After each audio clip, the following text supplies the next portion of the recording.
Hello and welcome to Colin's Time to Bake, baking with the Bake Off. It's biscuit week, so I'll be trying out the technical challenge, which is the melt in the mouth Viennese Whirls.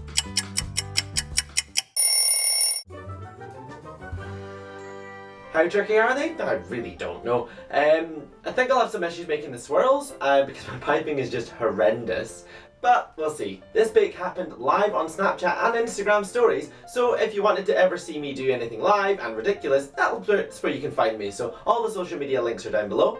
Let's get started. Mary says begin with the jam, so we're going to begin with the jam.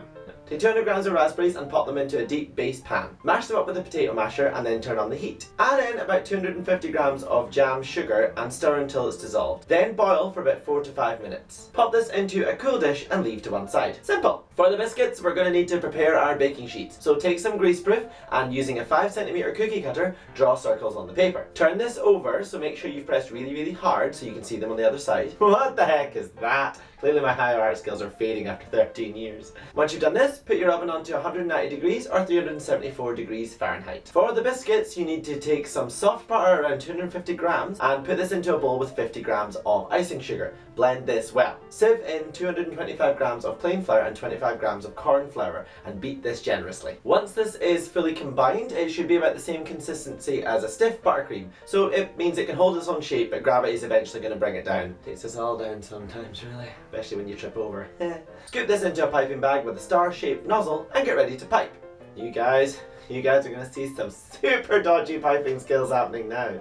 So pipe a swirl onto your circle so that it's no wider than the circle. Just do as I say, not as I'm doing here, honestly. You should be able to make about 24 swirls with this mixture. I had an extra 4 swirls in there, so I've either not done it right or it's just a great way to save from disasters. So I made them anyway, just in case. Once you've swirled the tray full, pop this into your oven for about 12 to 15 minutes. Mine are now ready and it's been about 12, so be sure to keep an eye on it. And you can see I've got some toasty edges here. Leave this to cool on a wire rack. While this is cooling, it's time to make a simple buttercream. Take 100 grams of butter and blend thoroughly with 200 grams of icing sugar. Add in a half teaspoon of vanilla extract as well, just for flavour. This is going to be more than enough for your swirls as you'll be doubling them up into sandwiches. Pop the buttercream into a piping bag and use a star nozzle again. Once completely cool, you need to decide which ones are the tops and which ones are the bottoms.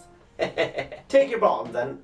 Well, okay, Mary says jam first, then buttercream, but I know what I'm like, and I'm just gonna, if I cream all over my jam, it'll be a right sticky mess. So I'm gonna put the buttercream on first. Again, do not copy what I'm doing for the piping, just do as I say. Just want to create a nice wee swirl and then pop some jam on top of that.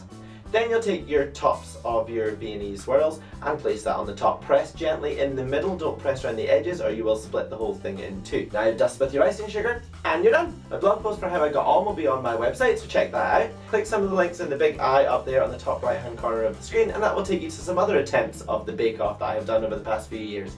Go on, you know you love it. And don't forget to click subscribe. Now it's time for the very important taste test. Look good. Wow, they really do melt in your mouth. Cool. Yay! Aside from the swirls, I think it's a success. So there you have it. Technical challenge for this week completed. I think I did alright. Yeah, the swirls aside, I think it was delicious. So I'd really recommend making them if you can. If you guys have made them too, feel free to contact me on all the social media I mentioned before. My name is Colin, this is Colin's Time to Bake, baking with the Bake Off. Thank you very much and I'll see you soon.